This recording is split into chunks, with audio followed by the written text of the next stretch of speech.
I'll never forget the way my father looked at me that night.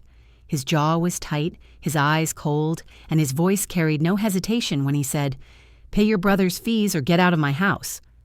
I thought for a moment he was bluffing, that maybe this was just another one of his cruel power plays.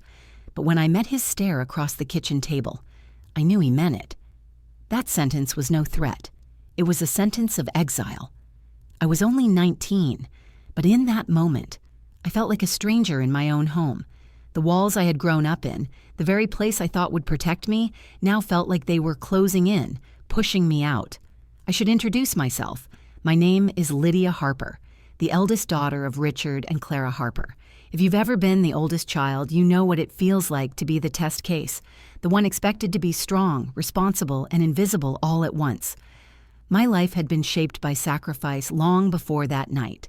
My father, Richard Harper, was the kind of man people in our neighborhood respected on the surface, but whispered about behind his back.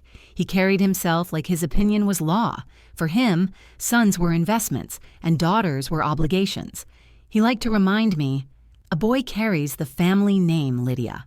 A girl is just passing through until she becomes someone else's wife." My mother, Clara, wasn't cruel, but she was silent, too silent. Years of being married to Richard had chipped away at her voice until all she had left were small, nervous glances and hands that wrung themselves red when things got tense. I wanted her to defend me that night. I wanted her to say, "No, Richard, you can't throw our daughter out like garbage." But she stayed quiet, her eyes on the floor, her lips trembling like she wanted to speak but didn't dare. Then there was Ethan, my younger brother, only 14. Ethan had always been the light in my life, the one reason I pushed myself so hard. I worked late shifts at the diner down on Maple Avenue, pouring coffee and scrubbing tables, just so I could buy him new shoes when his old ones fell apart or slip him money for guitar lessons he loved more than anything. To me, Ethan wasn't just a brother. He was a dreamer, an artist in the making, and I wanted to give him the chances I never had. But to my father, Ethan was an heir. His future was sacred, something worth crushing everyone else for. That's why the ultimatum came. My father slammed his palm on the table and growled, "Ethan's school fees are due. If you're not willing to contribute, then you're no daughter of mine." The words hit me like a slap. I wanted to scream, to remind him that I had been contributing all along, more than anyone realized. The groceries, the electric bills, even Mom's blood pressure medicine when Dad forgot to cover it. I had paid for all of it with my own sweat. But none of it mattered to him, not because it wasn't enough, but because it came from me, from a daughter. Ethan, poor Ethan, was sitting at the end of the table that night, his fork frozen halfway to his mouth. His wide brown eyes darted between me and Dad, and then to Mom, who still said nothing. His voice cracked when he whispered, "Dad, please, don't make her go." My father didn't even look at him. He just repeated, colder this time, "Pay his fees or pack your things." Tonight. And that was it. My place in the family, my worth, my very existence in that house had been reduced to a transaction. Either I paid up or I disappeared. What my father didn't know was that I would pack that night.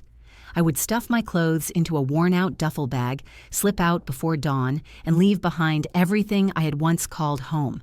But I wouldn't go empty-handed. Number. I would leave something small behind, something so simple, yet so damning, that by morning it would unravel my father's pride, silence my mother's excuses, and shake my entire family to its core.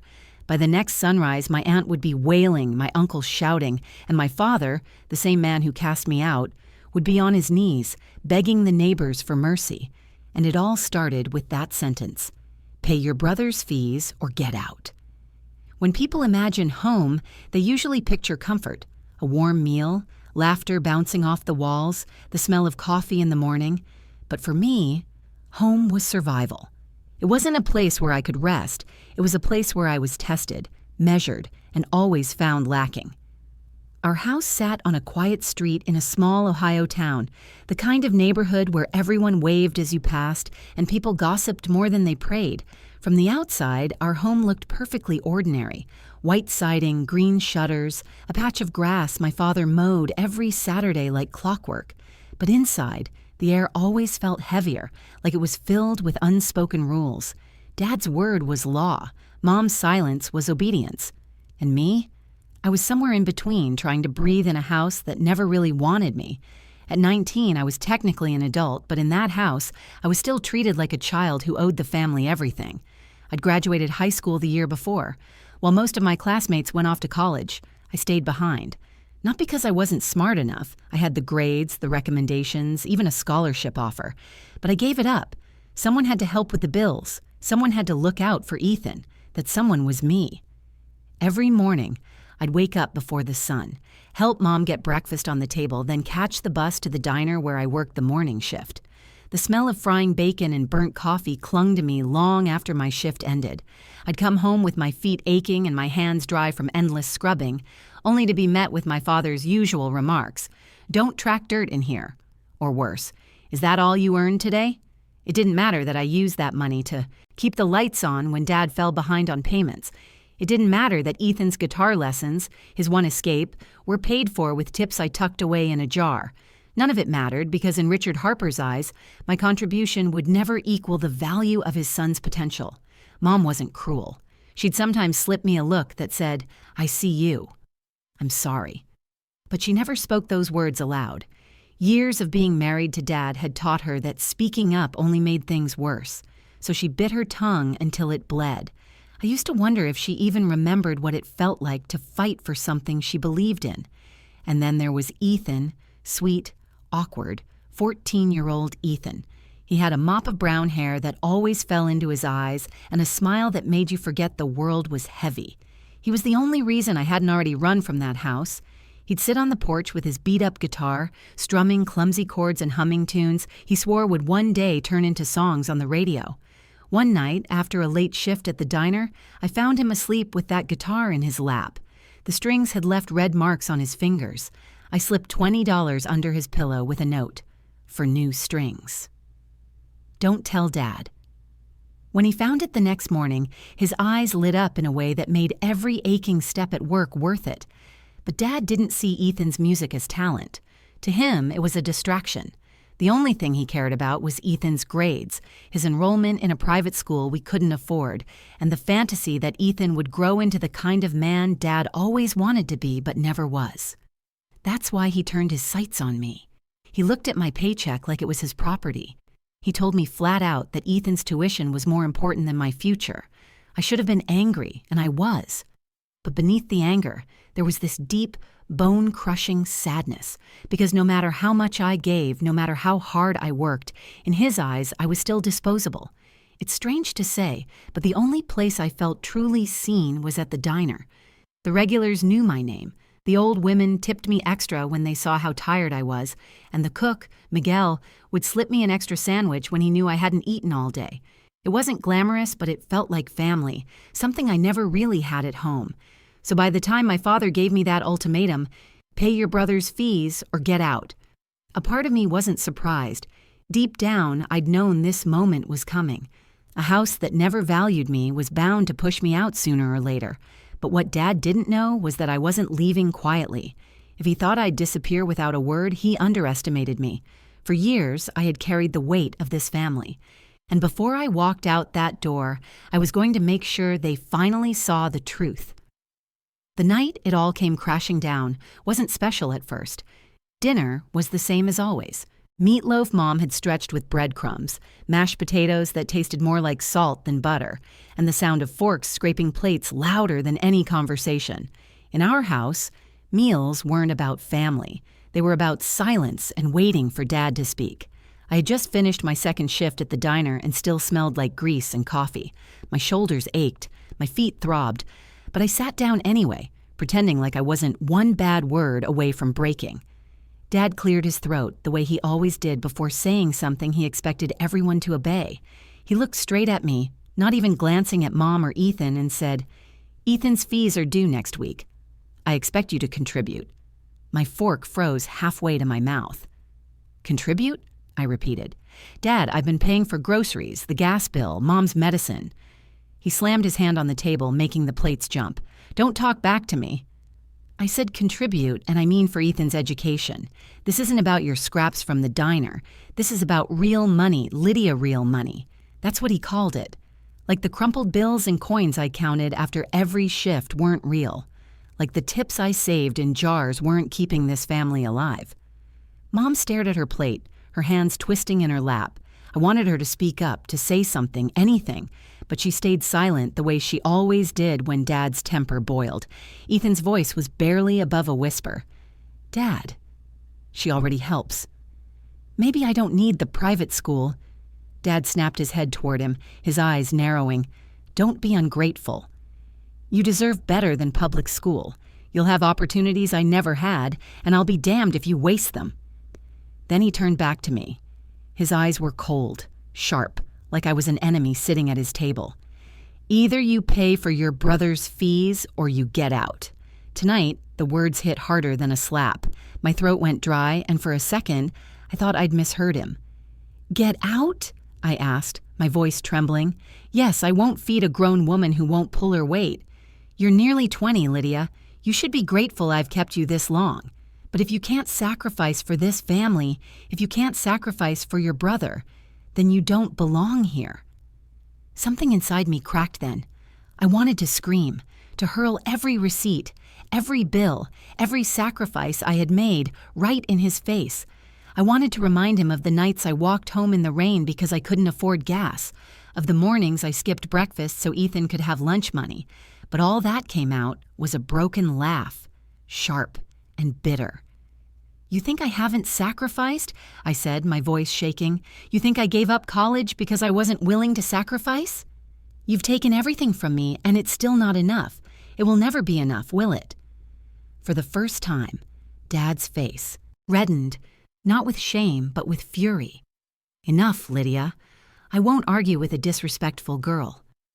Pack your things. I looked at Mom then, desperate for her to meet my eyes, but she just kept staring at her plate, tears pooling in her lashes, too afraid to fall. Her silence felt like another betrayal. Ethan pushed his chair back with a screech, his hands balled into fists. You can't do this, Dad. She's the only reason we're okay. She's the only one who cares. His voice cracked, and I saw the boy in him, not the man Dad wanted him to be. Dad's hand shot out, pointing to Ethan like a command. Sit down, Ethan. Don't you dare take her side. That was the moment I realized the truth. It wasn't about school fees. It wasn't even about money. It was about control. My father wanted me to give everything and still be nothing. He wanted Ethan to be molded into his shadow. And Mom, she just wanted to survive. Dinner ended with no food eaten, just the echo of my father's ultimatum hanging in the air like a death sentence. I sat there, my body trembling, my mind racing. I had two choices: stay in a house that would never value me, or walk away and lose everything I thought I had left. That night, while the house slept, I made my decision. I would pack, but I wouldn't leave quietly. The house was quiet that night, but it wasn't peaceful. It was the kind of silence that hummed with tension, like the air before a storm. I sat on the edge of my bed, staring at the peeling wallpaper, listening to the clock tick louder than it ever had before. My father's words were still echoing in my head. Pay your brother's fees or get out. He didn't think I'd actually leave. That much was clear from the smug way he'd looked at me across the dinner table. He thought I would cave, like Mom always did. He thought I'd swallow my pride and find a way to give him what he wanted. But I wasn't my mother, and I wasn't going to let him break me. I pulled my old duffel bag from the closet, the one I used to take on school trips before my life became nothing but work and bills. Its zipper was rusty and one strap was torn, but it was all I had. I began folding my clothes, shoving them inside, each piece feeling heavier than the last. A few shirts, a pair of jeans, my diner uniform. Nothing special, nothing sentimental, just what I needed to survive. When I reached for the photo frame on my nightstand, me and Ethan on the swings at the park when he was 7, I paused. I traced his little gap-toothed smile with my thumb. He had always been my reason, and now I was leaving him behind. My chest tightened, and for a moment I almost lost my resolve. But then I remembered the way Dad had silenced him at dinner, the way Mom's tears had fallen without words. This house wasn't safe for any of us. Not really. Still, leaving wasn't enough. I couldn't just vanish into the night and let them. Pretend I never existed. I needed them to see. To finally acknowledge what I had given and what they had thrown away. That's when the idea came. I pulled out an old envelope from my desk drawer and smoothed it flat. On the front, I wrote in careful, sharp letters, "To those who never saw me." My hand trembled as I wrote, but I didn't stop. Inside, I placed everything I could gather: receipts from grocery stores, electricity bills, medicine prescriptions, proof of every sacrifice I had made, proof that, for years, I had been carrying this family while Dad pretended I was a burden. I also tucked in a folded piece of paper, a letter I had written in one sitting, my tears staining the ink. In it, I told them the truth. I gave up college to keep this house running. I missed out on my own dreams so Ethan could chase his. I have been invisible in this family, but no more. If my worth to you is measured only in money, then here it is, the last $20 I have. The rest I will keep to build a life where I am seen. I slipped a crisp $20 bill inside, not as a gift, but as a statement. That single bill was everything I had left after rent deposits and bus fare. To them, it would look pitiful. To me, it was freedom. The last thing I added was a photo, me and Ethan again, this time from last Christmas, him grinning with the guitar I'd paid for. On the back I wrote, "Don't let him forget who stood by him when no one else did." When the envelope was sealed, I held it for a long moment, feeling its weight in my hands. It wasn't heavy, but it carried every piece of me they had ignored. The house creaked as I crept down the hallway. Dad's snores rumbled from the master bedroom, deep and oblivious. Mom was quiet, though I wondered if she was awake, lying there with guilt pressing on her chest. Ethan's door was cracked open and I peeked inside. He was curled up, clutching that guitar like it was a lifeline. My throat tightened, but I forced myself to step away. In the kitchen, I placed the envelope right in the center of the table where no one could miss it. The moonlight from the window spilled over it almost like it was glowing. For the first time in years, I felt in control. As I tightened the strap of my duffel bag and opened the front door, the night air hit me, cool, sharp, and terrifyingly free. My heart pounded, but it wasn't from fear. It was from release. I was leaving behind a house that had never loved me, but I was also leaving behind the truth, and the truth has a way of haunting people louder than any scream. By morning, they would find it. By morning, the silence I'd lived in would explode into chaos. And for once, I wouldn't be there to carry the weight of it. I wasn't there to see it happen, but I can picture it like I was standing in the corner of that kitchen. The morning sun had barely risen, spilling weak light across the table where I left the envelope. My family woke up to a silence they couldn't ignore, the kind of silence that comes when someone is missing. Ethan must have noticed first. He always did. He probably knocked on my bedroom door only to find it half open, the bed stripped bare, my duffel bag gone. Panic must have set in, because he would have run straight to the kitchen, hoping maybe I was still there.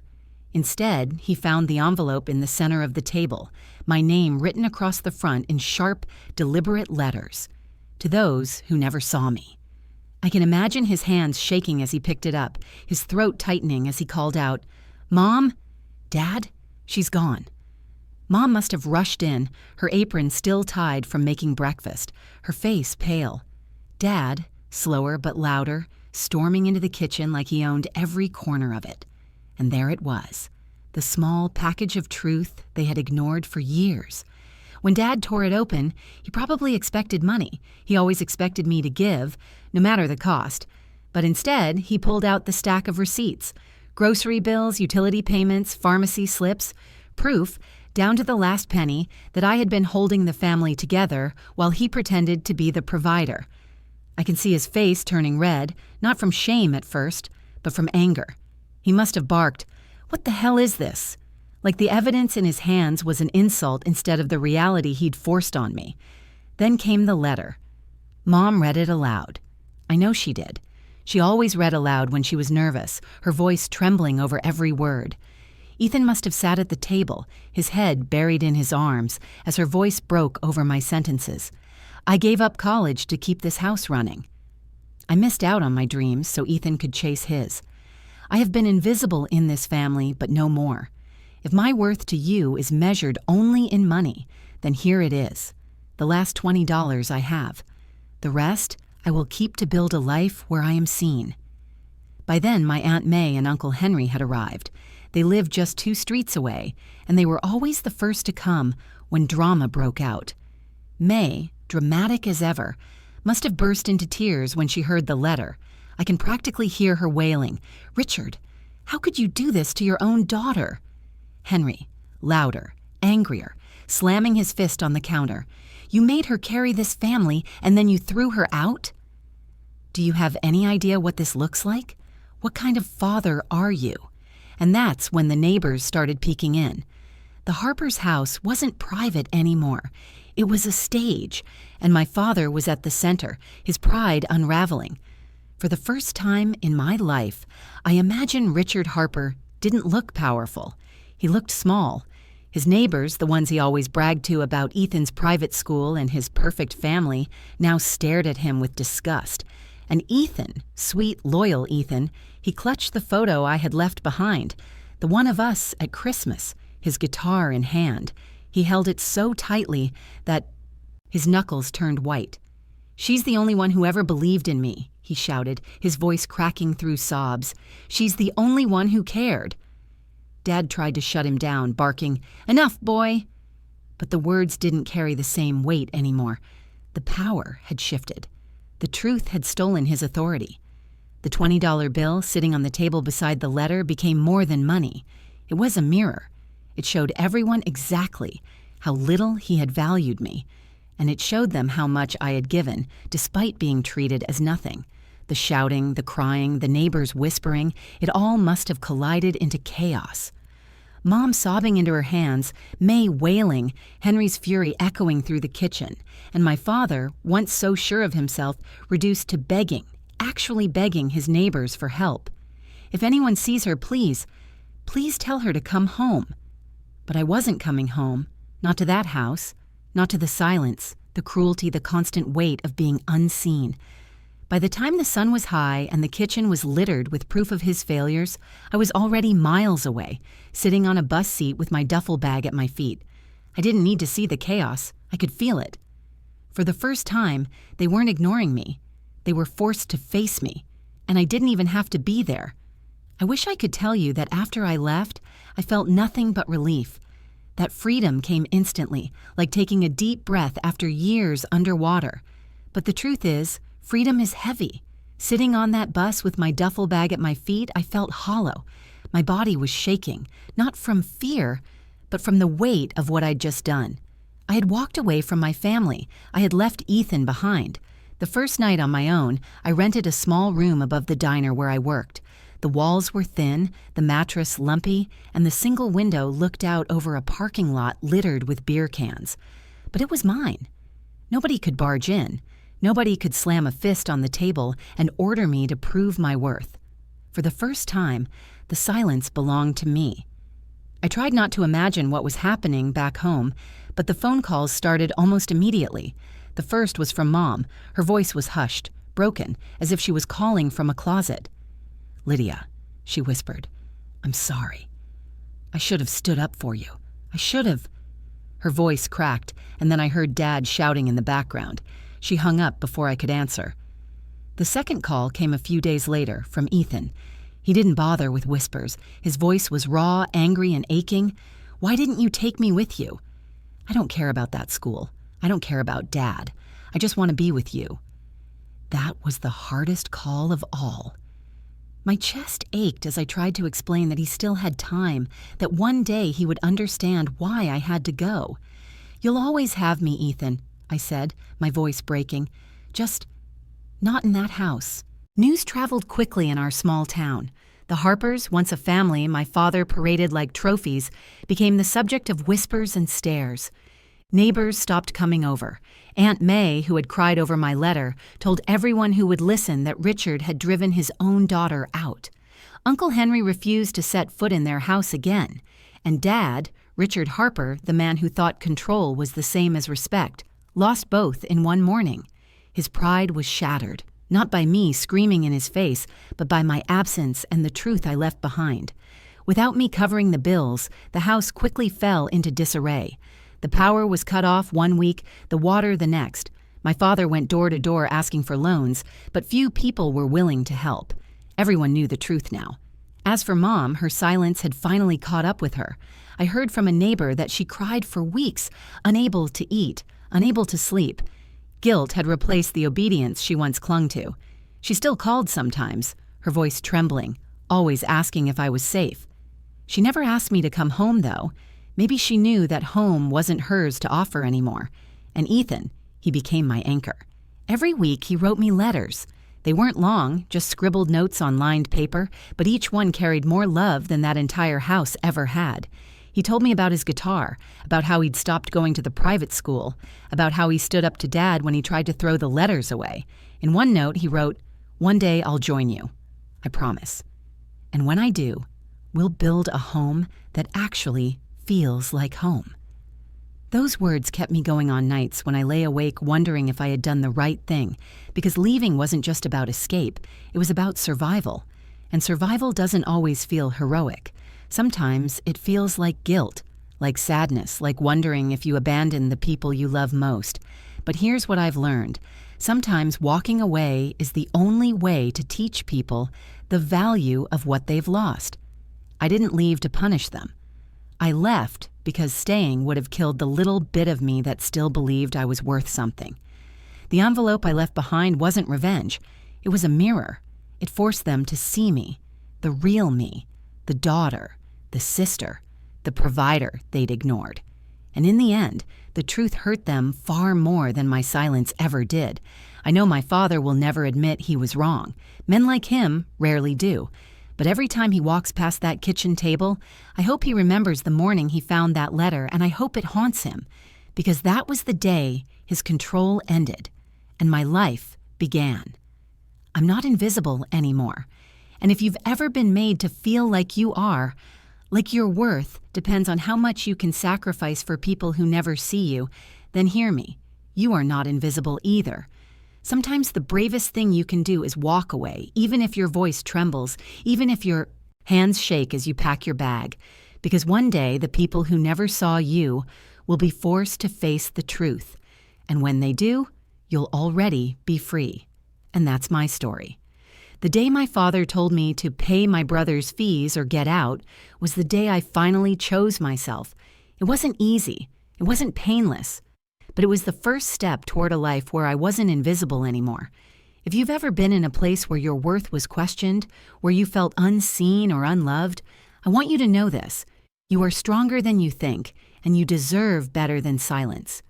Sometimes, walking away is the bravest choice you can make. Thank you for watching and being part of this journey with me. If this story touched you, don't forget to like the video, share it with someone who needs to hear it, and leave a comment below. I'd love to know your thoughts or even your own story. And of course, make sure to subscribe to the channel so you don't miss the next story. Your support means more than you know.